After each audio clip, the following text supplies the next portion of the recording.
I used to believe he would never walk away from me, not because I was a perfect partner, but because I thought his love for me was unshakable. So when the day finally came, when he quietly packed his things without pleading or raising his voice, that's when I realized I had mistaken his patience for permanence. Now, I scroll through photos of his new life. He's smiling, thriving, free. And I know he meant it when he said he was finished.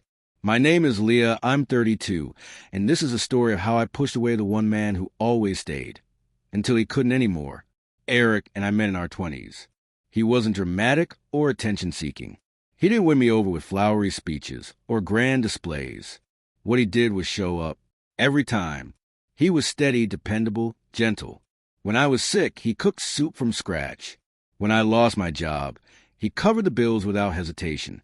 When I lashed out after a bad day, he didn't fight me. He asked what I needed, and I took it all for granted. It wasn't that I didn't love him. I did, but my love was careless. I treated him like a backup generator, always running the background, steady and reliable, waiting to be used when I needed him. I never stopped to ask how he felt. I never wondered if my sharp words and distant moods were wearing him down. I assumed he'd stay because he always had. The signs were there, though, subtle like him. He stopped planning date nights. He stopped sending me random "I miss you" messages. He stopped laughing at my sarcasm. I told myself it was just comfort settling in, that we were simply maturing into a quieter rhythm. But in truth, we were unraveling, and I was the one letting the rope slip away. The breaking point came on a Thursday. We had just come back from dinner with friends. I'd been dismissive all night, cold. He tried to engage. I rolled my eyes. On the drive home, he was silent. When we got back, I grabbed my phone and lay on the bed. He stood in the doorway, watching me. I didn't look up until he spoke. "Do you even like me anymore?" I laughed. What kind of question is that? But he didn't laugh. His voice was steady, almost too calm. "You don't talk to me. You don't touch me. You don't smile at me. You make me the punchline in front of our friends. You treat me like I don't matter." I shrugged. "You're overthinking it. I've just been tired." He nodded. "Okay." Then he turned and walked out of the room.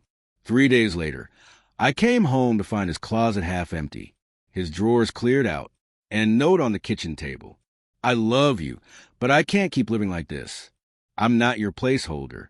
I deserve more than being tolerated. No shouting, no betrayal, no ugly fight, just silence and a decision." At first, I thought he was bluffing, that he'd cool off and return. But days turned into weeks, and he didn't come back. He blocked me on Instagram, ignored my calls, left my messages unread. That's when I realized he wasn't angry. He was finished. His silence wasn't temporary. It was final. I started seeing him again, but only in glimpses through other people's feeds. A group photo at a barbecue. A hiking trip I never knew he enjoyed. A snapshot of him beside a woman I didn't recognize. And the worst part?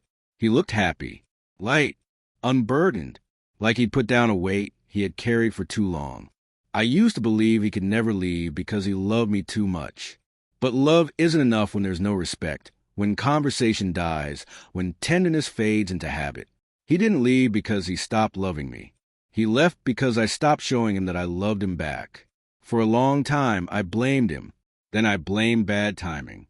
But eventually, I saw the truth in the mirror. The woman he left wasn't the same woman he fell in love with, and that was on me. So if you have someone who keeps showing up for you, someone who tries even when you make it hard, don't wait until they walk away to realize their worth.